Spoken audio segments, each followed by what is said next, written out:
Hi everyone, it's Connie. Welcome to Connie's Healthy Kitchen.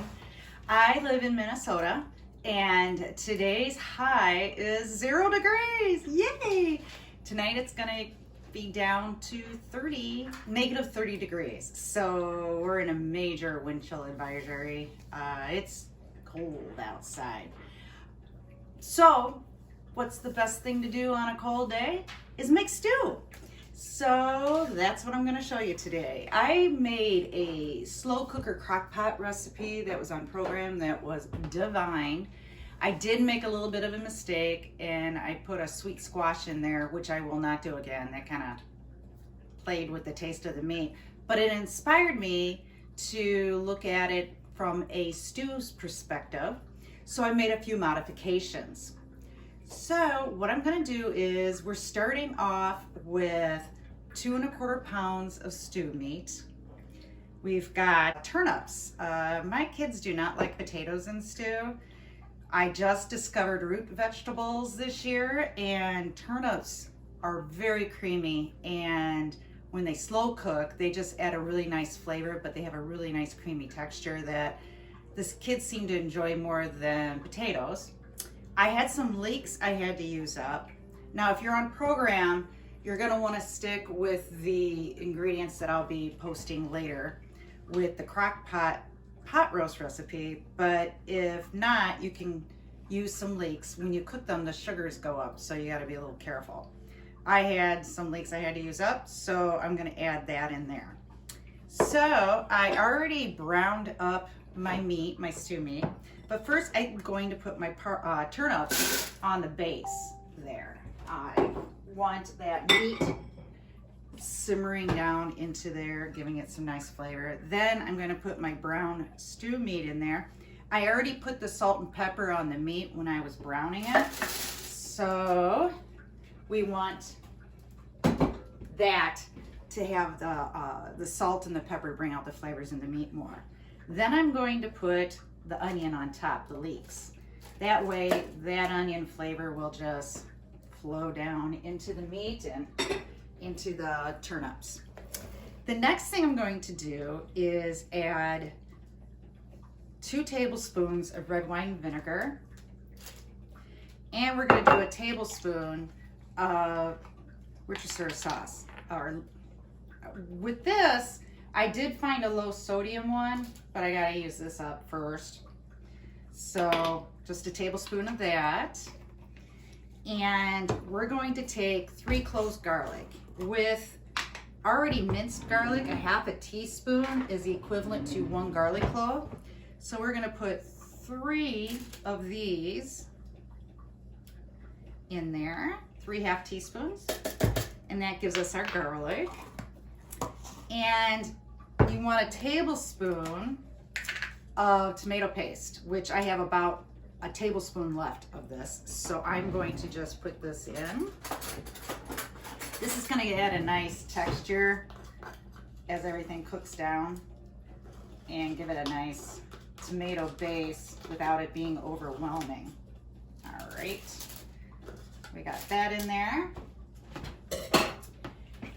And now we're going to use our herbs, and the recipe calls for fresh herbs. I am not going out in this weather to get some fresh herbs. So I looked at my conversion charts and I converted it to a 1 condiment serving for the following. For thyme leaves, I'm going to use a teaspoon. Thyme is always a lovely addition to a stew. My favorite herb is rosemary. So we're going to put a tablespoon of rosemary in there. There we go. And that will add a nice savory flavor. And the nice thing about parsley is you get a lot for a condiment on parsley. I am going to put a tablespoon in because I don't have fresh parsley. And then I'm going to lay down 2 bay leaves, like so. The next step is to put 2 cups of low sodium beef broth or beef stock in there. What I do is, this is a little secret I discovered when I started program. a lot of the sauces I felt were too thin even after you boiled it down by half. So I found some nice low carb alternatives. Flour is not gluten-free, obviously, and it's also full of carbs. Then I looked at my cornstarch and wow, did not realize that was full of carbs until I started this program. So I had to find some nice alternatives, and xanthan gum is a friendly thickener. You don't need much. 1 tablespoon is considered a serving for them, but it's too high in carbohydrates. But what I've discovered is you do not need a lot of it. It goes a long way. So I'm going to just add 1/8 of a teaspoon, and I just sprinkle that on top. So as the stew is simmering and starts boiling, it'll thicken up the broth. And then if I need to add a little bit more, I will later on, right before I serve it. Then you're just gonna close the lid. And with this crock pot, we get to select low. And since I'm making this early in the morning, we won't eat till probably 7 o'clock tonight. I'm going to cook it for 8 hours. So I'll come back later tonight and we'll see how this all turned out. Hey everyone, so it's evening time now and it's been about 8 hours since we started the stew. I did add another 1/8 of a teaspoon of the xanthan gum because it wasn't thickening up. So I did that about 4 hours ago. And so I'm going to ladle up some stew here so you can see what it looks like. And we now have a very thick, very broth-rich based stew. And this serves about 6 people.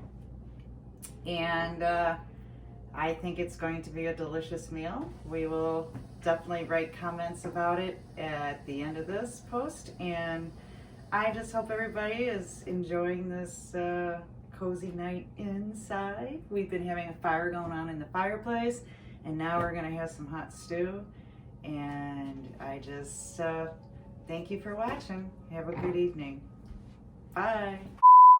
Hi everyone. So we're now at the table, and Peter is going to take a bite and give us his first impression. Go ahead. First of all, I just want to say the smell is amazing. Oh my god, it smells so good. Anyway. All right, so let's see how it goes. Oh, he's slurping. That's always a good sign. This busting, oh my god, it's so good. You like it? Guys, the broth is so good. The meat's good. I haven't tried one of these radishes yet. They're not a radish, it's a turnip. Same diff. It just dissolves in your mouth. So okay. Good. All right. You might be overselling it, but it is really good. This is a full meal. It's got all your vegetables and all your protein. So, oh, I got someone saying it's nice and hot. It's been cooking for 8 hours. All right. Well, you guys have a great evening. Bye.